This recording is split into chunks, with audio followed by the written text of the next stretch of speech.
দুই নাম্বার কি, সেটা হলো স্ত্রীর গুণাবলীর কথা। আমি শেষ করে দেবো খুব তাড়াতাড়ি, যে মুআয ইবনে জাবাল থেকে বর্ণিত একটা হাদিস, আপনারা সবাই জানেন, পুরুষদের এই হাদিসটা খুবই মুখস্থ, যে আল্লাহ সাল্লাল্লাহু আলাইহি ওয়াসাল্লাম বলছিলেন যে আমি যদি আল্লাহ ছাড়া কাউকে সেজদা করার নির্দেশ দিতাম তাহলে কাকে দিতাম? স্বামীকে দিতাম। বুখারী হাদিস। হ্যাঁ, শেষটায় তিনি বলছেন যে দেখেন, স্ত্রী তার স্বামীর হক আদায় না করা পর্যন্ত তার রবের হক আদায় করতে সক্ষম। তার মানে আপনি যদি ভালো স্ত্রী হতে চান, ভালো মেয়ে হতে চান, ভালো নারী হতে চান, আপনাকে কি করতে হবে? আপনি যদি সত্যিকার অর্থে ওমেন হতে চান, ফিমেল হতে চান, যে আমি সত্যিকার অর্থে ভালো নারী হব, তাহলে আপনার জন্য 2 নম্বর যে দায়িত্ব সেটা কি? স্বামী থাকলে স্বামীর হক আদায় করা। কারণ রাসূলুল্লাহ সাল্লাল্লাহু আলাইহি ওয়াসাল্লাম বলেন, স্বামীর হক আদায় করা ছাড়া কেউ আল্লাহর হক আদায় করতে পারবে। আরও অনেকগুলো হাদিস, যে আল্লাহ সাল্লাল্লাহু আলাইহি ওয়াসাল্লাম তার ফুপিকে কি বলে ওসিয়ত করতে গিয়ে, কি বলে নসিহত করতে গিয়ে তিনি বলছিলেন যে স্বামী তোমার জান্নাত, স্বামী তোমার জাহান্নাম। এর ব্যাখ্যায় মুহাদ্দিসিনে কেরাম বলছেন যে নারীর প্রতি স্বামী সন্তুষ্ট থাকে সেই নারী জান্নাতি, যে নারীর প্রতি স্বামী অসন্তুষ্ট থাকে সেই নারী কি? আমরা আজকে শুধুমাত্র আমাদের বোনরা আমাদের শুধু একটাই হাদিস শোনা কি, যে ওয়াইফের কাছে ভালো সে পুরুষ ভালো।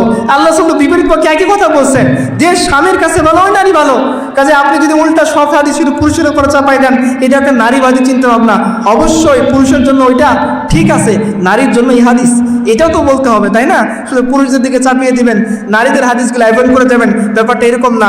এবং রাসূলুল্লাহ সাল্লাল্লাহু আলাইহি ওয়াসাল্লাম আরও করা হাদিস দেখেন, সহিহ হাদিস, আলবানী সহিহ বলছেন, যে ইবনে হিব্বানের হাদিস, যে ওই নারীর কোনো নামাজ কবুল হয় না, কোনো নেক আমল উপরে উঠানো হয় না যতক্ষণ না তার স্বামী তার উপর সন্তুষ্ট হচ্ছে। কাজে কোনো নারী যদি মনে করেন যে আমার ইবাদতগুলো কবুল হোক, আমার আমল আসমানে উঠুক, আমার আমল দেখে আল্লাহ খুশি হোক, তাকে কি করতে হবে? তার স্বামীকে সন্তুষ্ট করতে হবে। তাহলে, এবং আল্লাহ সাল্লাল্লাহু আলাইহি ওয়াসাল্লাম বলছেন যে আমি তোমাদের সর্বোত্তম নারী সম্পর্কে বলবো না? তখন সাহাবায়ে কেরাম ইয়া রাসূলুল্লাহ অবশ্যই বলেন। তখন তিনি বলতেছেন দেখেন ক্রাইটেরিয়াগুলো কি কি, যে স্বামী তার স্ত্রীর দিকে তাকালে সে আনন্দ দেয়। তার মানে কি হইতে হবে? আপনি আপনার ওয়াইফ আপনার দিকে কীভাবে আসবে? মহব্বতের নজর নিয়ে, ভালোবাসার নজর নিয়ে আপনাকে সে আগলে রাখবে। চিন্তা করেন তো, রাসূলুল্লাহ সাল্লাল্লাহু আলাইহি ওয়াসাল্লাম যখন হেরা গুহায় প্রথম ওহী প্রাপ্ত হলেন, তিনি দৌড়ে কার কাছে গেছেন? প্রথমে আমাদের মা খাদিজার কাছে, আল্লাহ রাসূলের সহধর্মিণী তার ওয়াইফ উম্মুল মুমিনিনের কাছে। উম্মুল মুমিনিন কি করছেন? তো যা উৎকু ঝামেলা থাকার, হ্যাঁ এতদিন পরে আসছো গুহা থেকে, খোঁজ খবর নাই, এখন এসে বলতেছে আমাকে কম্বল দিয়ে মুড়িয়ে দাও, বের হও বাড়ি থেকে, এরকম বলছেন? তিনি কি বলছেন? আমাদের মা কম্বল নিয়ে তাকে জড়িয়ে ধরে তাকে সান্ত্বনা দিয়েছেন যে আপনি ভয় পায়েন না, আপনি চিন্তিত হয়েন না, কারণ আপনি ভালো মানুষ, আপনি অসহায়ের সেবা করেন, আত্মীয়র দেখাশোনা করেন, প্রতিবেশীর খোঁজখবর নেন, নিজে উপার্জন করে অসহায় দরিদ্রকে সহায়তা করেন। তার মানে রাসূলুল্লাহ সাল্লাল্লাহু আলাইহি ওয়াসাল্লাম তার জীবনের ক্রাইসিস মোমেন্টে তিনি কার কাছে গিয়ে আশ্রয় নিয়েছেন? তার ওয়াইফের কাছে। তার ওয়াইফ কি করেছেন? ভালোবাসার চাদর দিয়ে, কম্বল দিয়ে তাকে কি করেছেন? আগলে রেখেছেন। আমাদের ওয়াইফরা যদি এরকমটা না করে তাহলে তারা ভালো ওয়াইফ হইতে পারবে না। এগুলো আমাদের বলতে হবে, কারণ নয়তো নারীবাদীরা ইসলাম কেমনভাবে উপস্থাপন করে, সবসময় কে থাকে? ভিলেন কে থাকে? পুরুষ ভিলেন থাকে। নারীরা কখনো ভিলেন হবে না? অবশ্যই ভিলেন হবে। সে যদি তার স্বামীকে সন্তুষ্ট না করে সে ভিলেন, সে ভালো নারী না, সে ভালো স্ত্রী না। অপরপক্ষে সে পুরুষের জন্য একই কথা, সেও যদি তার স্ত্রীর হক আদায় না করে সে ভালো পুরুষ না, তার মধ্যে প্রবলেম আছে। আচ্ছা, তো আমরা একটু সামনের দিকে আগাই। রাসূলুল্লাহ সাল্লাল্লাহু আলাইহি ওয়াসাল্লাম যখন কোরআনের মধ্যে আমাদেরকে বলা হচ্ছে আর রিজালু কাওয়ামুনা আলান নিসা, একই আয়াতের মধ্যে আল্লাহ তাআলা কি বলতেছেন? ফাসসালিহাতু কানিতাতু, যে নারীদের বৈশিষ্ট্য হবে কি? তারা হবে অনুগত্য পরায়ণ নারী, আনুগত্য পরায়ণ নারী। তার মানে পুরুষরা নারীর কর্তা, আর নারীদের বৈশিষ্ট্য কি? তারা পুরুষের কর্তৃত্বটাকে স্বীকার করে নিবে, পুরুষের বাহুডোরে তারা আশ্রয় নিবে, পুরুষের ছাতার নিচে তারা দাঁড়িয়ে থাকবে, বিপদ রোদ ঝড় ঝঞ্ঝা থেকে পুরুষ তাকে নিরাপদ রাখবে, আর নারী ভালোবাসার চাদর দিয়ে পুরুষকে উষ্ণতা দিবে, সংসারকে আগলে রাখবে। এই জন্য নারীর মর্যাদা। রাসূলুল্লাহ সাল্লাল্লাহু আলাইহি ওয়াসাল্লাম কুরাইশ নারীদের, বুখারীর হাদিস, যে প্রশংসা করছেন যে কুরাইশ নারীরা ভালো, তার জন্য তিনি 2টা ক্রাইটেরিয়া বর্ণনা করছেন, যে জন্য তিনি কুরাইশ নারীদের প্রশংসা করছেন। তার মধ্যে 1 নম্বর কি? তারা সন্তানের প্রতি স্নেহশীল। 2 নম্বর কি? স্বামীর মর্যাদার উত্তম হেফাজতকারী। তার মানে নারীদের মর্যাদার কথা যখন বারবার বলা হচ্ছে, 2টা জিনিস ঘুরে ফিরে আসতেছে। কি? মাতৃত্বের গুণ। 2 নম্বর কি? স্ত্রীত্বের গুণ, যে সে ভালো ওয়াইফ, সে ভালো মা। রাসূলুল্লাহ সাল্লাল্লাহু আলাইহি ওয়াসাল্লাম আম্মা জান আয়েশা বলছে, ইয়া রাসূলুল্লাহ, জিহাদের এত ফজিলত, আপনারা চলে যান, আমরা তো সবাই এজ এ হোল নারীরা যাইতে পারি না, আমাদেরকে যাওয়ার অনুমতি দেন। রাসূলুল্লাহ সাল্লাল্লাহু আলাইহি ওয়াসাল্লাম বলছেন যে না, তোমাদের জন্য উত্তম জিহাদ হচ্ছে কি? হজ্জে মাবরুর। তার মানে ঘরোয়া কাজে নারী কি করবে? থাকবে। এবং নারীদের জন্য সবচেয়ে বড় জিহাদ কোনটা ঘোষণা করা হয়েছে? হজ্জে মাবরুরকে। তার মানে এর মাধ্যমে আমরা জেন্ডার যে রোল সেটা পার্থক্য খুঁজে পাচ্ছি তো ইনশাআল্লাহ। তো নারীর যা দায়িত্ব পুরুষের তা দায়িত্ব না। পুরুষ যেভাবে আল্লাহর কাছে সম্মানিত হবে, নারী একই পন্থায় হবে না। নারীর জন্য রোল, জেন্ডার রোল কি আলাদা, সে ওই রোলগুলা পালনের মাধ্যমে আল্লাহর কাছে কি হবে, সম্মানিত হবে। তার মানে আমরা দেখেন চিন্তা করে আমাদের নারীবাদীরা আজকে আমাদের শেখায়, ধরুন একটা মেয়ে, এই যে আমরা বিমানে আসলাম, বিমানে বেশিরভাগ সময় দেখুন বিমানবালা নামে একটা অপশন থাকে, তাই না, কেবিন ক্রু বলে।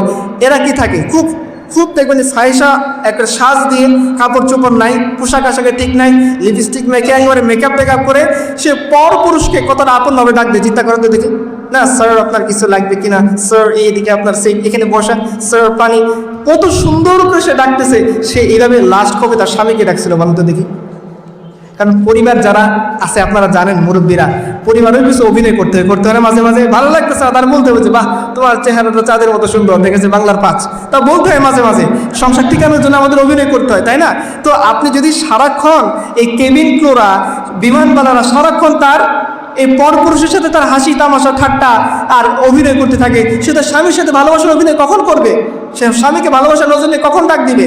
কারণ সে যখন আসছে তার স্বামী ঘুমাইছিল, সে যখন বাসায় ফিরছে তখন তার স্বামী ঘুমাচ্ছে, তাই না? অথবা তার স্বামী অফিসে আছে।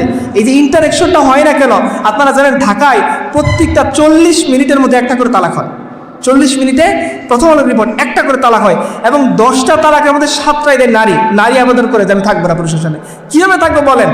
আগেকার জামানে আপনারা দেখছেন না, দাদা দাদি কেমন পিটনা দিচ্ছে, দাদি তারপরে সেই দাদার ভাত রান্না করে তাকে ওই মাঠে খাবার দিয়ে আসতেছে। ভালোবাসা ছিল, মহব্বত ছিল, সম্মান ছিল, স্বামী হিসেবে ইজ্জত ছিল, নারীরা মহব্বত করতো, আবার সম্মানও করতো। মহব্বত হারাই গেছে, সম্মানও হারাই গেছে। যে অথচ আমাদের শেখানো হয় যে সমস্ত নারীরা পুরুষদের সেবা করে, স্বামীর সেবা করে, তারা কি অবরোধবাসিনী।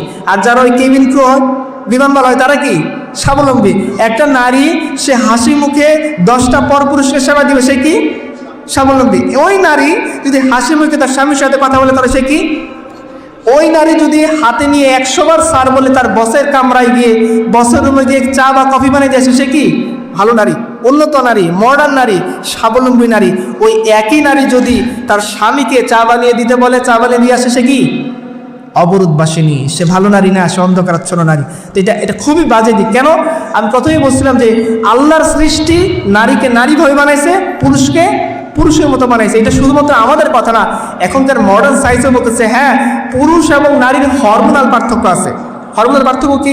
এই যে আমাদের দাড়ি গজাইছে, তাই না, আমাদের পেশি শক্তি বেশি, আমাদের চামড়া মোটা, আমরা কথা বলে একটু জোরে সোরে, আমরা হাঁটি জোরে সোরে, শক্তি সামর্থ্য দেখাই, একটু অ্যাগ্রেসিভ ভাব দেখাই। এটা কিসের জন্য দেখায়?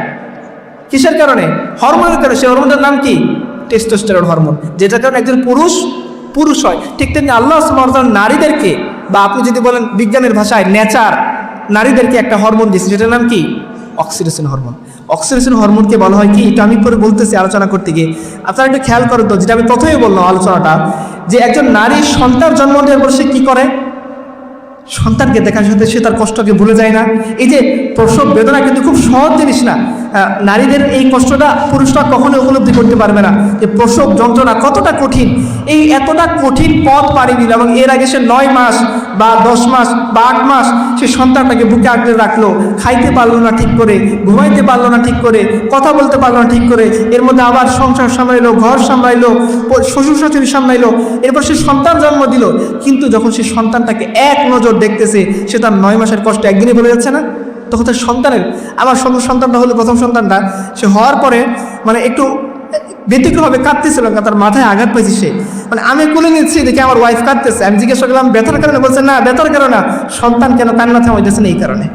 তো এই যে নারীর মধ্যে আল্লাহ তাআলা মাতৃত্বের বৈশিষ্ট্য দিয়েছে, এবং সে একটা লম্বা জার্নি, কষ্টকর জার্নি পাড়ি দেওয়ার পরে যখন তার সন্তানটাকে সামনে দেখে সে সব কষ্ট ভুলে যায়। এটা কিসের কারণে? আল্লাহ তাকে এই কষ্ট সহ্য করার জন্য হরমোন দিয়েছে, যেটার নাম হচ্ছে কি? Oxytocin hormone. এই অক্সিটোসিন হরমোন নারীর মধ্যে বেশি পরিমাণে প্রবাহিত হয়, এবং এই অক্সিটোসিনের কারণে নারীর সন্তান জন্ম দেওয়ার সময় জরায়ু প্রসারিত এই হরমোনের কারণে, এবং সে এতটা কষ্টকর যাত্রার পরে তার সন্তানকে দেখে সমস্ত কিছু ভুলে যায়। কিসের কারণে? এই হরমোনের কারণে। এই হরমোন তাকে পজিটিভ ফিলিংস দেয়, যে এই অক্সিটোসিন হরমোনের মধ্যে আছে। টেস্টোস্টেরন হরমোন কখনো পজিটিভ ফিলিংস দিতে পারে না। আপনারা চিন্তা করেন তো দেখি, যাদের সন্তান আছে 2 ঘন্টা টানা সন্তানকে এগুলো নিয়ে পালছেন, কে আছেন এখানে?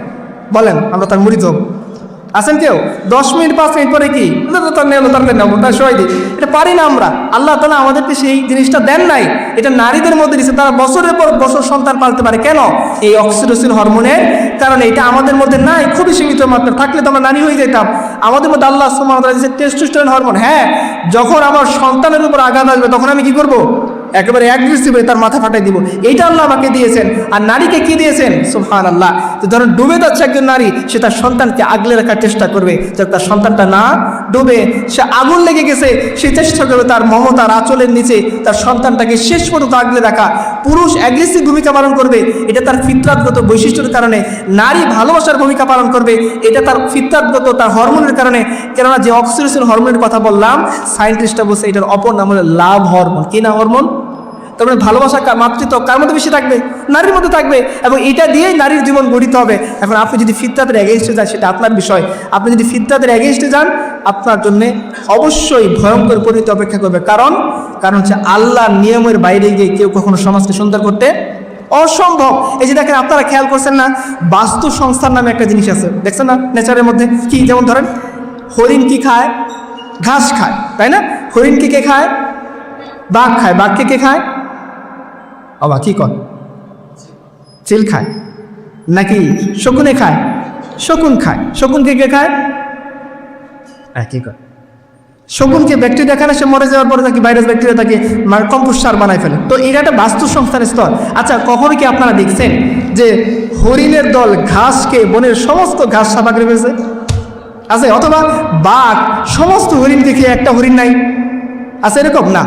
আল্লাহর যে সিস্টেম, সেই সিস্টেমের মধ্যে কোনো কি নাই, নাই, কি বলে যে বিশৃঙ্খলা নেই। এটা সুশৃঙ্খলভাবে চলে। হ্যাঁ, কেউ কাউকে খাবে, কিন্তু খাওয়ার পরও পরিবেশ বিপন্ন।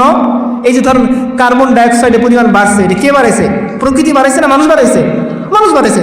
এই যে ধরেন রয়্যাল বেঙ্গল টাইগারের পরিমাণ আমাদের সুন্দরবনের মধ্যে কমে গেছে, কে কমাইছে? মানুষ কমাইছে না সিস্টেম কমাইছে? মানুষ কমাইছে। প্রাকৃতিক সিস্টেম এটা কমায় নাই। হরিণের পরিমাণ কমে গেছে, কেন কমে গেছে? এই বাস্তু সংস্থানের কারণে। যে বাঘ হরিণ খেয়ে সমস্ত হরিণ সাফা করে ফেলছে না, বা শকুনরা বাঘ খেয়ে সমস্ত বাঘ সাফা করে ফেলছে, এরকমটা কখনো হয়নি। আল্লাহ সুবহানাহু ওয়া তাআলা এখানে একটা ব্যালেন্স দিয়ে রাখছেন। আল্লাহর সিস্টেমের মধ্যে কোনো ইমব্যালেন্স নাই। আল্লাহ বলছেন প্রত্যেকটা জিনিসকে আমি পরিমিত মাত্রায় সৃষ্টি করছি। এই যে অপরিমিত বোধ সৃষ্টি হয়েছে, বিশৃঙ্খলা সৃষ্টি হয়েছে, সেটা কিসের জন্যে? মানুষ আল্লাহর সিস্টেমকে লঙ্ঘন করছে, এই জন্য প্রকৃতির মধ্যে বিশৃঙ্খলা দেখা দিয়েছে। তো মানুষ যখন নারী তার ফিতরাতকে অস্বীকার করছে, পুরুষ তার ফিতরাতকে অস্বীকার করেছে, এখন সমাজের মধ্যে সমস্যা দেখা দিয়েছে। নারীকে আল্লাহ তাআলা অক্সিটোসিন হরমোনের প্রভাব আমি বলতেছি যে মাল্টিটাস্কিং কাজে পারদর্শী করে বানাইছেন। দেখেন, নারী একই সাথে দুধ খাওয়াচ্ছে বাচ্চাকে, একই সাথে বাচ্চার পায়খানা প্রস্রাব পরিষ্কার করতেছে, একই সাথে রান্না করতেছে, একই সাথে স্বামীকে চা বানিয়ে দিচ্ছে। এটা সে সত্যিকার যে সুস্থ মস্তিষ্কের নারী হয়, সেটা উইলিংলি করতে পারে। পুরুষ এরকম মাল্টিটাস্কিং কাজ একসাথে করতে পারে না। এটা আল্লাহ তাআলা কেন দিয়েছেন? ওর মধ্যে আল্লাহ অক্সিটোসিন দিয়েছেন, পুরুষের মধ্যে আল্লাহ তাআলা টেস্টোস্টেরন দিয়েছে। আবার নারীরা কেয়ারিং স্বভাবে বেশি হয়। এই কেয়ারিং স্বভাবটা আমাদের কেন থাকে? এই অক্সিটোসিন হরমোনের প্রভাবে। আপনারা দেখেন না, যে পরিবারের মধ্যে আপনারা ধরেন মা বাচ্চার খেয়াল রাখে, ওই পরিবারের বাচ্চাগুলো ভালোভাবে বেড়ে ওঠে না যে পরিবারের মধ্যে মাও খোঁজ রাখে না, বাবাও খোঁজ রাখে না, ওই বাচ্চাগুলো ভালোভাবে বেড়ে ওঠে? আপনার গ্রামে একটু খেয়াল করতে দেখি যে যাদের বাবা মা ধরেন গার্মেন্টসে চাকরি করে, বাবাও সময় দিতে পারে না, মাও সময় দিতে পারে না, এই সন্তানগুলো কি হয়? ঠিকভাবে বিকশিত হয়? এরা গিয়ে পরবর্তী দেখবেন যে কি ছিনতাই করতেছে, চুরি করতেছে, মানুষের বাড়ি থেকে হানা দিতেছে, এরাই হয়। কারণ কি? তার সুস্থ মস্তিষ্কের বিকাশ ঘটেনি। এই সুস্থ মস্তিষ্কের বিকাশ কেন ঘটেনি? মার সাথে তার ভালো ইন্টারাকশন হয়নি, পিতার সাথে তার ভালো ইন্টারাকশন হয়েছে দাদারাদির মহব্বত আর মা বাবার মহব্বত কে? আপনি যখন নারী পুরুষের ভূমিকাকে পাল্টাই ফেলছেন, নারীকেও বলছেন তুমি গিয়ে বাইরে কাজ করো, পুরুষ তো বাইরে কাজ করতেই আছে, সন্তানকে পাঠিয়ে দিয়েছেন খালার কাছে, নানার কাছে, বা যাদের টাকা আছে তারা পাঠিয়ে দিয়েছেন চাইল্ড হোমে, বা যাদের আরও টাকা আছে তারা বাসায় চাকরানি দেখে সন্তানকে পাঠাতেছেন। ওয়াল্লাহি, চাকরানির মহব্বত আর একজন মায়ের মহব্বত কখনো সমান হবে না। চাকরানির টাকার বিনিময়ে আপনার বাসায় কাজ করে, আর মা তো টাকা ছাড়াই সন্তানকে জন্ম দিয়েছে ভালোবাসার কারণে। সেই মায়ের ভালোবাসা থেকে আপনি যখন সন্তানকে বিধান করতেছেন, অবশ্যই সমাজের মধ্যে কি আসবে? বিশৃঙ্খলা আসবে। কারণ মায়ের ভালোবাসা আল্লাহ প্রদত্ত, চাকরানির মধ্যে আল্লাহ ভালোবাসা দেন নাই। এই জন্য উইল ডুরান্টের একটা কথা বলছিলেন আপনারা, দ্য প্লেজার অফ ফিলোসফি বইটার মধ্যে আমি একটা কথা কোট করছি, আপনারা খেয়াল করে শোনেন। আল্লাহ উনি বলতেছেন কি, যে নারীর বিশেষ দায়িত্ব হচ্ছে প্রজাতিকে টিকিয়ে রাখার জন্য সেবা দেওয়া, আর পুরুষের দায়িত্ব হচ্ছে নারী ও শিশুর দেখভাল করা।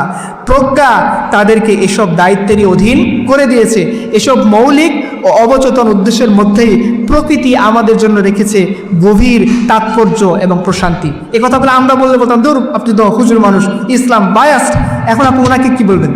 উনি দীর্ঘদিন গবেষণা করার পরে এই কথাগুলো বলছেন প্রজ্ঞার যে সিদ্ধান্ত, সত্যিকার অর্থে বাস্তবসম্মত যে সিদ্ধান্ত, সেই সিদ্ধান্তের আউটকাম হচ্ছে নারী প্রজাতির দায়িত্ব টিকিয়ে রাখার দায়িত্ব পালন করবে আর পুরুষ এদেরকে দেখভাল করবে। এটাই হচ্ছে প্রজ্ঞার সিদ্ধান্ত, এটাই নেচারের সিদ্ধান্ত, প্রকৃতির সিদ্ধান্ত, এবং এর মধ্যে আছে শান্তি প্রশান্তি। আমরা যখন এটা ছেড়ে দিচ্ছি অশান্তি হচ্ছে না? এটা খেয়াল করে দেখেন তো। আমাদের যে একটু আগেই বললাম যে সমস্ত পশ্চিমের মধ্যে আপনারা দেখেন তাদের পরিবার ব্যবস্থা নষ্ট হয়ে গেছে। কারণ কি? নারীও পুরুষ, পুরুষও পুরুষ, দুইজনই পুরুষের মধ্যে হতে চায়। কেউই সংসার করতে চায় না, কেউই বাচ্চার দেখভাল করতে চায় না, এমন তারা অনেকে জানেই না তাদের পিতামাতাকে। এই সন্তানগুলো যখন বাইরে চাইল্ড হোমে বা কর্মচারীর মাধ্যমে বা এভাবে বেড়ে উঠতেছে, তারা কি সুস্থ মস্তিষ্ক নিয়ে বেড়ে উঠতেছে? না। আপনারা দেখেন প্রায়ই দেখবেন যে রিভলভার দিয়ে সে 100 জনকে মেরে ফেলছে, ট্রাক উঠিয়ে দিচ্ছে 50 জনকে মেরে ফেলছে। এই যে অ্যাগ্রেসিভনেস তাদের মধ্যে বাড়তেছে কেন? এটা এই যে ইউনিসেফের একটা গবেষণা আছে, সেখানে তারা বলতেছে যারা পিতামাতা ছাড়া বা ধরেন সিঙ্গেল প্যারেন্টস কাকে বলে? হয় পিতা আছে মাতা নেই, মাতা আছে পিতা নেই। বলছে সিঙ্গেল প্যারেন্টস অথবা পিতামাতা ছাড়া অবস্থায় যারা বেড়ে ওঠে তাদের মধ্যে ইমোশনের ঘাটতি দেখা দেয়, সামাজিকতার ঘাটতি দেখা দেয়, এবং তাদের মধ্যে স্বার্থপরতা, অপরাধ প্রবণতা বৃদ্ধি পায়। এটা আমাদের কথা না। এবং আর যে প্রফেসর উইলসন বলছেন যে সিঙ্গেল প্যারেন্টের কাছে লালিত পালিত হওয়া সন্তানরা উগ্রতা, রুক্ষতা এবং স্কুল থেকে ঝরে পড়ার প্রবণতা নিয়ে বড় হয়। তার মানে আপনি আল্লাহর দেওয়া বিধানকে লঙ্ঘন করে শান্তি থাকবেন অসম্ভব। আল্লাহ দুনিয়াকে বানাইছে তার সিস্টেমের অনুগামী করে। আপনি আমি আমাদের পারিবারিক জীবনে, সামাজিক জীবনে, রাষ্ট্রীয় জীবনে যদি শান্তি পেতে চাই, এক আল্লাহর দেওয়া সিস্টেম, যেটাকে বিজ্ঞান বলছে নেচার, আমরা বলতেছি আল্লাহর সিস্টেম, সুন্নাতুল্লাহ, আল্লাহর সুন্নত, সেটার কাছে আমরা আত্মসমর্পণ করা ছাড়া কখনোই আমাদের পরিবারে, ঘরে, সমাজে, রাষ্ট্র শান্তি আসবে না। আমরা দেখতেছি পদে পদে। আবার একটা খেয়াল করেন তো দেখি, একসাথে যখন সন্তানকে লালন পালন করা হচ্ছে, ধরেন আমার বাচ্চাও এখানে আছে, আপনার বাচ্চাও আছে, তমুকের বাচ্চাও আছে, সবাইকে একটা সিস্টেমে গড়ে তোলা হচ্ছে না? একই সাথে পড়তেছে, একই সাথে খাইতেছে, একই কথা বলতেছে। আচ্ছা বলুন তো, প্রত্যেকটা মানুষের কিছু স্বকীয় গুণ আছে না? যে আমার মধ্যে আছে, আপনার মধ্যে নেই, আপনার মধ্যে আছে, ওই ভাইয়ের মধ্যে নেই, ভাইয়ের মধ্যে আছে, ওনার মধ্যে নেই। এই গুণগুলা কি একই সাথে গরুর পালের মতো বেড়ে ওঠার দ্বারা বিকশিত হবে? কখনো হবে না। সবাইকে একই সময় ঘুম থেকে উঠতেছে, একই খাবার খাইতেছে, একই জায়গায় বসেছে, একইভাবে উঠা বসা করতেছে, একই কাজ করতেছে, একই স্কিল শিখতেছে।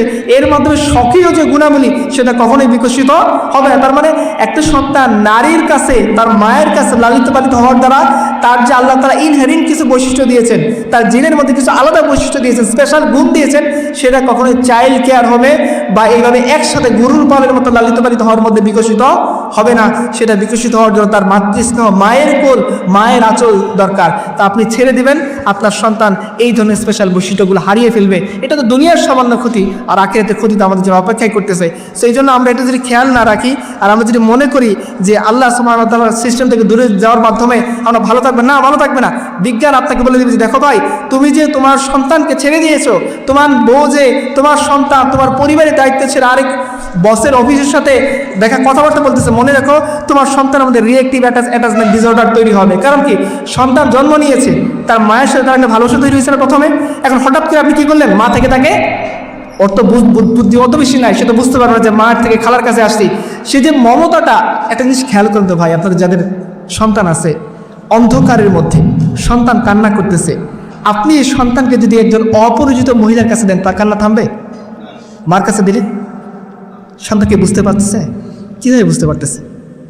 অত মেধা ডেভেলপ করে না, কীভাবে সে বুঝলো? টাচের কারণে, টাচের সেন্সেশনের কারণে সে বুঝতে পারছে যে এখন যে সে কোলে বসে, যেটা মায়ের কোল, একটু আগে দিয়েছিল এটা খুপি বা অন্য কারা কোল, এটা তার মায়ের টাচের মতো না, ফিল হচ্ছে তার হচ্ছে না। এই জন্য সে অন্ধকারের মধ্যে কাঁদতেছে। ওই অন্ধকারের মধ্যে যেখানে আমি আপনি দেখতে পারি না, সন্তান তো আরও, তার বোধ বুদ্ধি অনেক কম, কিন্তু সে টাচের কারণে বুঝে ফেলে এটা আমার মা, ওইটা আমার মা না। আপনি যখন এই মা থেকে তাকে দূরে রাখবেন, এই মাদেরকে কর্মমুখী করে ফেলবেন, এই মাদেরকে ফেমিনিজম দিয়ে দাঙ্গায় ফেলবেন, এই মায়ের সাথে তাদের ডিসঅর্ডার তৈরি হবে, অ্যাটাচমেন্ট তৈরি হবে না, সন্তানের সুস্থ মস্তিষ্কের বিকাশ হবে না। এই জন্য আল্লাহ তাআলা আমাদেরকে যে সিস্টেম দিয়েছেন, সেই সিস্টেমের মধ্যে কি আমাদের জন্য কল্যাণ আছে। আমি লাস্ট শেষ করে দিচ্ছি, আমার একটা 10 মিনিট সময় আছে। আমরা শ্রেষ্ঠ 5 জন নারীর কথা বলি। শ্রেষ্ঠ 5 জন নারী, রাসূল সাল্লাল্লাহু আলাইহি ওয়াসাল্লাম একটা হাদিসে 4 জনকে একসাথে বলছেন, আরেকটা হাদিসে তিনি আলাদা করে বলছেন। যে রাসূলুল্লাহ সাল্লাল্লাহু আলাইহি ওয়াসাল্লাম বলতেছেন, এটা মুসনাদ আহমদের হাদিস, যে জান্নাতে সবচেয়ে সম্মানিত নারী হচ্ছে 4 জন। প্রথম আল্লাহ রাসূল বলতেছেন কি? খাদিজা, ফাতেমা, মারিয়াম এবং আসিয়া। খাদিজা রাদিয়াল্লাহু তাআলা কে ছিলেন? আমাদের উম্মুল মুমিনিন, আমরা সবাই চিনি। ফাতিমা রাদিয়াল্লাহু তাআলা কে ছিলেন? রাসূলুল্লাহ সাল্লাল্লাহু আলাইহি ওয়াসাল্লাম মেয়ে, আমরা সবাই চিনি। মারিয়াম কে ছিলেন? ঈসা আলাইহিস সালামের মা। আর আসিয়া কে ছিলেন? কি? ফিরাউনের স্ত্রী। তার মানে 4 জন নারীকে আল্লাহ রাসূল একসাথে বলছে তিনি শ্রেষ্ঠ। এর বাইরে আরেকজন নারীকে তিনি বলছেন শ্রেষ্ঠ, তার নাম কি? তার নাম কি? আয়েশা রাদিয়াল্লাহু আনহা। তার মানে আমরা 5 জন নারীর কথা পেলাম, এবং অবশ্যই সব সাহাবীরাই শ্রেষ্ঠ। আমাদের জানা আল্লাহ রাসূল উল্লেখ করে নাম ধরে ধরে এই জন্যই কথা বলছেন যারা হচ্ছে শ্রেষ্ঠ নারী। প্রথমে কার কথা বললাম? খাদিজা, বোনটা শুনেন, খাদিজা। 2 নম্বর কার কথা বললাম? ফাতিমা। 3 নম্বর কার কথা বললাম? মারিয়াম। 4 নম্বর কার কথা বললাম? আসিয়া। 5 নম্বর কার কথা বললাম? আয়েশা রাদিয়াল্লাহু আনহা। তো এই আল্লাহ রাসূল বলেছেন এরা হচ্ছে শ্রেষ্ঠ নারী। আপনারা যারা শ্রেষ্ঠ নারী হতে চান, কার কথা অনুসরণ করলে হবে না? আমিনা ওয়াদুদের কথা, আমিনা ওয়াদুদের ক্যারেক্টার, নাকি যে আমাদের তসলিমা নাসরিনের ক্যারেক্টার অনুসরণ করে আপনারা শ্রেষ্ঠ নারী হবেন? না, আল্লাহ রসুল যাদেরকে উত্তম বলছেন, আল্লাহ যাদেরকে উত্তম বলছেন, আমরা যদি শ্রেষ্ঠ হতে চাই আমাদেরকে তাদের ক্যারেক্টার, তাদের অ্যাটিটিউড, তাদের বিহেভিয়ার অনুসরণ করতে হবে। এর বাইরে আমরা আল্লাহর কাছে প্রিয় হতে পারবো না। এখন আপনি দেখেন তো খাদিজা রাদিয়াল্লাহু তাআলার স্পেশালিটি কী ছিল? উনি বিবাহমালা ছিল, তাই না? নাউজুবিল্লাহ। উনি কী ছিলেন? উনি ঘরে ঘরে গিয়ে যে অনলাইনে প্রোডাক্ট বেচতেন, নিজে ড্রেসারটা পরে সুন্দর একটা পরে এগুলো করতেন? নাউজুবিল্লাহ। আমাদের আম্মা জানবে এই ধরনের ফাহিশা কাজে যুক্ত ছিলেন না। একটা কথা আপনারা প্রায় শুনবেন, একজন মহিলা লিখতেছে যে খাদিজার সাথে তার জীবনের মিল হচ্ছে কি? খাদিজা রাদিয়াল্লাহু আনহা ব্যবসা করতেন, সেও ব্যবসা করে, এই মিল। আচ্ছা বলেন তো, খাদিজা কি নিজের প্রোডাক্ট নিজে বেচতেন? রাদিয়াল্লাহু আনহু ওয়াল্লাহি না, এই ধরনের কাজ আম্মা জানরা কখনো করেন নাই। তিনি শেয়ার বিজনেস করতেন, একজন ম্যানেজার নিয়োগ দিতেন, ম্যানেজারকে মুদারাবা বলে না, 50-50 ভাগ করে নেওয়া। এক মালিক কি করবে? যে ইনভেস্টর, সে পুরো টাকাটা ব্যয় করবে, লাভের যে অংশ হবে সেটা 50-50 ভাগ করে নেওয়া হবে। তো আল্লাহ আমাদের আম্মা জান এইভাবে বিজনেস করতেন। তিনি একজন লোককে নিয়োগ দিতেন, সেই লোক সিরিয়া গিয়ে, বসরা গিয়ে, কুফায় গিয়ে তার প্রোডাক্ট সেল করে লাভের যে অঙ্ক হতো সেটা আম্মা জান তাকে 50% দিতেন, তিনি 50% দিতেন। তিনি অনলাইনে নিজে প্রোডাক্ট বেচতেন, বোরখার ডিজাইন দেখে, চোখ দেখে ব্যবসা করতেন, নিজে নাচানাচি করতেন? নাউজুবিল্লাহ, আমাদের আম্মা জান এগুলো করতেন না। তাহলে আপনি আম্মা জানকে আল্লাহ তাআলা যে শ্রেষ্ঠ বলতেছেন, আল্লাহ শ্রেষ্ঠ বলতেছেন কিসের কারণে? এইটার কারণে। আম্মা জান যখন দুনিয়া থেকে চলে গেছেন, একদিন তিনি দোয়া করতেছেন। আর আয়েশা রাদিয়াল্লাহু আনহা খুব বেশি ঈর্ষা করতেন আমাদের আম্মা জান খাদিজা রাদিয়াল্লাহু আনহাকে। তিনি বারবার বলতেন যে এই দাঁত ছাড়া মহিলা আল্লাহ রাসূলের অন্তরটা কেন পাগল করে দিয়েছে। তো আল্লাহ রাসূল সাল্লাল্লাহু আলাইহি ওয়াসাল্লাম বলছেন যে দেখো আয়েশা, এই নারী, এই খাদিজা আমার এমন সময়ের সঙ্গী ছিল, মক্কার মানুষরা আমাকে মিথ্যাবাদী বলতেছিল, আর খাদিজা আমাকে কোলে নিয়ে বলতেছিল আপনি সত্যবাদী, আপনি সত্য কথা বলছেন। সবার আগে আল্লাহ রাসূল যখন নবুয়ত পেলেন, আল্লাহ রাসূল সবার আগে তার কাছে ছুটে গেছেন, তিনি হচ্ছেন খাদিজা। এবং আল্লাহ রাসূলকে তিনি সবার প্রথমে সান্ত্বনা দিয়েছেন, তিনি হচ্ছেন খাদিজা। যখন আল্লাহ রাসূলের টাকা ব্যয় করার প্রশ্ন আসছে, তখন তিনি বিনা বাক্যে নিজের সমস্ত সম্পদ তার স্বামীর পায়ের কাছে উপস্থাপন করছেন, তিনি হচ্ছেন খাদিজা। যখন শিয়াবে আবু তালিবের মধ্যে সাহাবায়ে কেরাম না খেতে পেয়ে হাড্ডিসার হয়ে যাচ্ছিলেন, তখন তিনি একটা টু শব্দ না করে নিজের সমস্ত সম্পদ নবীজির সামনে উপস্থাপন করছেন, তিনি হচ্ছেন খাদিজা। যখন স্বামী বিপদে পড়ছে, তার মেন্টাল পেরেশানি, তখন যিনি তার স্বামীকে তার আত্মিক তৃপ্তি দেওয়ার জন্য তার চাচাতো ভাই ওয়ারাকা ইবনে নওফালের কাছে নিয়ে গেছেন, তিনি হচ্ছেন খাদিজা। যিনি হাসতে হাসতে সব কিছু আল্লাহ দিনের জন্য দিয়ে নিঃস্ব রিক্ত হয়ে তিনি বিদায় নিয়ে দুনিয়া থেকে চলে গেছেন, তিনি হচ্ছেন খাদিজা। আপনি কিসের সাথে কি মিলাচ্ছেন? আপনি যদি ভালো নারী হতে চান, আপনাকে এইগুলো অনুসরণ করতে হবে। আমাদের আম্মা জান খাদিজা রাদিয়াল্লাহু আনহা, রাসূলুল্লাহ সাল্লাল্লাহু আলাইহি ওয়াসাল্লাম হেরা গুহায় থাকতেন, ধ্যানমগ্ন অবস্থায় তিনি আল্লাহ মোরাকাবা করতেন, আল্লাহর সত্য দিনের তালাশ করতেন। দিনের পর দিন, অনেক সময় মাসের পর মাস আল্লাহ রাসূল এখানে থাকতেন, অল্প সময়ের জন্য আসতেন, আবার তিনি খাবার নিয়ে চলে যেতেন। বুখারীর রিওয়ায়াতে আসছে, কখনো কখনো আমাদের আম্মা জান খাদিজা রাদিয়াল্লাহু আনহা তিনি নিজে খাবার রান্না করে কয়েক মাইল রাস্তা হেঁটে গিয়ে ওই প্রায় 360 ফিট উঁচু পাহাড়ে উঠে তিনি নবী সাল্লাল্লাহু আলাইহি ওয়াসাল্লামকে খাবার দিয়ে আসেন। কোনোদিন এই কথা বলেন নাই যে আপনি আমার অধিকার আদায় করতেছেন না। স্বামীর জন্য নিজেকে ওয়াকফ করে দিয়েছেন, মাইলের পর মাইল আমাদের আম্মা জান হেঁটেছেন, পাহাড়ের উপরে উঠেছেন। এখনো পর্যন্ত হাদিস সাহেব এগুলো উঠতে পেরেশান হয়ে যায়। ওইখানে আমাদের মা উঠেছেন, হাতে তরকারি, হাতে খাবার নিয়ে আল্লাহ রাসূলকে দিয়েছেন। এবং একদিন বুখারীর রিওয়ায়াতের মধ্যে আসছে, তিনি খাবার এবং তরকারি নিয়ে আসতেছেন, ফেরেশতা জিবরিল এসে আল্লাহ রাসূলকে বলছেন, ইয়া রাসূলুল্লাহ, আপনি ওই যে খাদিজা আসতেছে, তার হাতে তরকারি, তার হাতে খাবার, আপনি আসলে বলবেন আল্লাহ খাদিজাকে সালাম দিয়েছে। এবং বলবেন যে আমি জিবরিল আমিও তাকে সালাম জানাইছি। এটা কিসের জন্য পাইছেন তিনি? ফেমিনিজমের কারণে, নারীবাদের ভূত মাথায় চাপার কারণে, স্বামীকে অবজ্ঞা করার কারণে, স্বামীকে বাদ দিয়ে ঘরে ঘরে ব্যবসা করার কারণে না, স্বামীর সেবা করা অবস্থায় তিনি আল্লাহর পক্ষ থেকে কি পাইছেন? সালাম পাইছে। আজকে স্বামীর সেবা না করলে সালাম কোত্থেকে পাবেন? আল্লাহ রাসূল বলছেন আপনার রব ততক্ষণ পর্যন্ত সন্তুষ্ট হবেন না যতক্ষণ আপনার স্বামী আপনার মতো সন্তুষ্ট। আপনি স্বামীকে বাদ দিয়ে জান্নাত খুঁজছেন, আরে পরপুরুষের কাছে, পরপুরুষের পায়ের তলে আপনার জান্নাত না। স্বামীর কাছে আপনার জান্নাত, পরপুরুষের অফিসের বসের কাছে আপনার জান্নাত না। আপনার বস কার কাছে? আচ্ছা আচ্ছা, আমাদের খাদিজা না, আমাদের খাদিজা রাদিয়াল্লাহু আনহা ইসলাম আসার পরে তিনি বিজনেস করেন, সে তো অবশ্যই। আচ্ছা, এরপর আমরা 2 নম্বর কার কাছে? ফাতিমা রাদিয়াল্লাহু আনহার কাছে। আপনারা দেখেন ফাতিমা রাদিয়াল্লাহু আনহাকে আল্লাহ রাসূল কার কাছে বিয়ে দিয়েছিলেন? আলী রাদিয়াল্লাহু আনহার কাছে। আলীর কিছু ছিল না, তিনি লজ্জায় আল্লাহ রাসূলের কাছে সামনে গিয়ে বসে আছেন। ফাতিমার বিয়ের কথা চলতেছে রাদিয়াল্লাহু আনহা, আলী রাদিয়াল্লাহু আনহু আল্লাহ রাসূলের কাছে চুপ করে বসে আছেন, কিছু বলতে পারছেন লজ্জার কারণে, তার কাছে কিছু নাই। তখন আল্লাহ রাসূল বুঝে বলছেন, বলছে আলী ফাতিমাকে বিয়ে করতে চাও? তো তিনি তো বলছেন কাজ হয়ে গেছে, যা বলতে আসেন আল্লাহ রাসূল নিজেই বলে দিয়েছেন। বলছে ইয়া রাসূলুল্লাহ, হ্যাঁ তোমার কাছে কি আছে? সেটা বর্ম আছে, আর কিছু নাই। বলছে যাও বিক্রি করে টাকা আনো। একটা বর্ম ছিল, সেটা বিক্রি করে তিনি কি করছেন? ফাতিমা রাদিয়াল্লাহু আনহার মোহর পরিশোধ করছেন। এই জীর্ণ শীর্ণ ঘরে আল্লাহ রাসূল কি করছেন? দোজাহানের সর্দার, জান্নাতি মহিলাদের সর্দার ইনি কি হবেন? কি হবেন? আপনি ফাতিমাকে বাদ দিয়ে আপনি কাকে অনুসরণ করতে চান? জান্নাতি মহিলাদের সর্দার যিনি হবেন, তার জীবন দেখেন। তিনি স্বামীর সংসারে গেছেন, খুব বেশি ভালো খাবার জোটে নেই তার ভাগ্যে, কারণ নবী রাসূল সাল্লাল্লাহু আলাইহি ওয়াসাল্লাম পরিবারকে আল্লাহ তাআলা এইভাবে রাখছেন, অবন্ধ অবস্থায় রাখছেন, তাদেরকে জীর্ণ শীর্ণ অবস্থায় রাখছেন, দরিদ্র অবস্থায় রাখছেন, তারা আল্লাহর কাছে সর্বোচ্চ মর্যাদা কিয়ামতে নিতে পারেন। এই আমাদের ফাতিমা রাদিয়াল্লাহু আনহা জীবনী পড়তে গিয়ে দেখেন, স্বামীর সংসারে কাজ করতে করতে হাতের মধ্যে দাগ পড়ে গেছে, তিনি কষ্টে দুঃখে বলতেছেন যে এখন যদি একটা গোলাম পাওয়া যেত, সেবিকা পাওয়া যেত কতই ভালো হইতো। বদরের যুদ্ধের পরে রাসূলুল্লাহ সাল্লাল্লাহু আলাইহি ওয়াসাল্লামের কাছে অনেকগুলো গোলাম আসছে, তো আলী রাদিয়াল্লাহু আনহু বলছেন যে তুমি তোমার বাবার কাছে গিয়ে একটু রিকোয়েস্ট করে বলো যে ইয়া রাসূলুল্লাহ আমাকে একটা দুইটা সেবিকা দেন, ঘরের কাছে খুব কষ্ট হচ্ছে।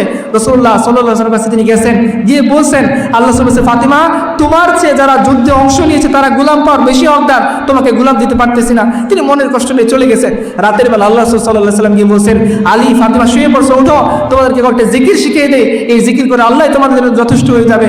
কই, তিনি তো তাদেরকে গোলাম দেননি, তিনি তার স্বামীর সংসারে নিজের হাতে জাতা পিষতেন, নিজের হাতে ডাল গুঁড়ো করতেন, নিজের হাত দিয়ে পানির মশক আনতেন। তার এই কি বলে এই বুকে মধ্যে দাগ পড়ে গিয়েছিল মশকের পানি আনতে আনতে, কোর পানি তুলতে হাতের মধ্যে কড়া পড়ে গিয়েছিল।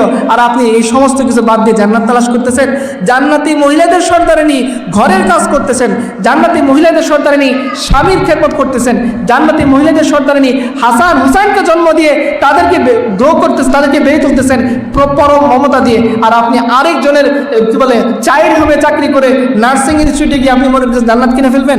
এত সহজ না। আল্লাহ তাআলা নার্সিং ইনস্টিটিউটের সাথে জান্নাতকে জুড়ে দেননি, আল্লাহ তাআলা বিমানবালা হওয়ার সাথে জান্নাতকে জুড়ে দেননি, আল্লাহ জান্নাতকে জুড়ে দিয়েছেন খাদিজা ফাতিমার মতো হওয়ার সাথে। মারিয়াম আলাইহিস সালামের কথা আল্লাহ তাআলা আলোচনা করে কি বলেছেন? একটা কথাই তিনি বলতেছেন সূরা তাকবীরের মধ্যে যে মারিয়াম সে তার সতীত্বকে হেফাজত করছে। আজকে আমরা বসের কাছে গিয়ে দাঁড়িয়ে থাকি, বসের রুম লাগিয়ে দেয়, খুশ গল্প মেতে থাকি। এই যে মাঝে মাঝে দেখে না জামালপুর ডিসি তার মহিলার এই বৈশিষ্ট্য, হয়তো ও তো মুসলমান, যে নারী তার সাথে ঘুমাইছে শুয়েছে ও মুসলমান, এই কি মুসলমানের বৈশিষ্ট্য? সে তার নারী, সে বলবে আমি আম্মা জান আয়েশা ফাতিমা খাদিজা এদেরকে অনুসরণ করি, আবার গিয়ে ডিসির সাথে ঘুমাবে। এটা হইল?